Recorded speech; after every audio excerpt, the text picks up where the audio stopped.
नमस्कार मित्रांनो, वंश किचनमध्ये आपले स्वागत आहे। आज मी इथे मक्यापासून अशी भजी बनवलेली आहे। चला तर आपण याची रेसिपी पाहूयात। इथे मी फ्रेश मका घेतलेला आहे, त्याचे दाणे काढून घेतलेले आहे। आता आपण मिक्सरला हे थोडंसं जाडसर असं वाटून घेऊयात। बघू शकता असं जाड मी घेतलं आहे वाटून। यामध्ये हळद घालून घेऊयात। ओवा मी इथे हातावर थोडा घासून घेतला आहे, तो घालून घेऊयात। यामध्ये हिरवी मिरची आणि कोथिंबीरची पेस्ट घातली आहे मी, आणि चवीनुसार मीठ, आणि आता कोथिंबीर।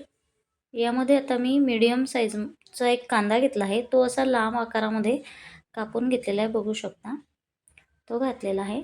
त्यामध्ये आता आपण धने पावडर घालून घेऊया, आणि इथे मक्याचे पीठ किंवा कॉर्नफ्लॉवर म्हणतात ज्याला, ते आपण यामध्ये घालून घेऊयात आणि हे व्यवस्थित मिक्स करून घेऊया।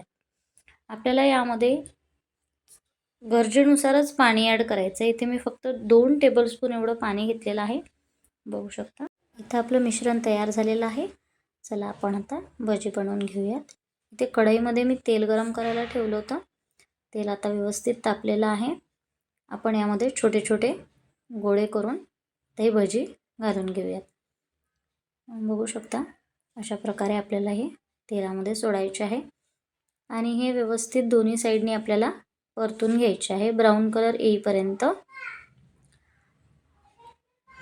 आपण जेव्हा हे मिक्सरमधून थोडंसं जाडसर वाटून घेतलं, ते याच्यासाठी की तेलामध्ये घातल्यानंतर तो मका फुटतो। जर अख्खा मका असला तर तो फुटतो, आणि जर मिक्सरमधून थोडा जाडसर काढून घेतला ना, तर तो तेलामध्ये फुटत नाही आणि आपल्या अंगावर तेल वगैरे उडायची भीती नाही राहत। त्यामुळे बघू शकता किती छान कलर आलेला आहे, आणि आपले भजी इथे रेडी झालेले आहेत, आणि खूप क्रिस्पी असे झालेले आहे।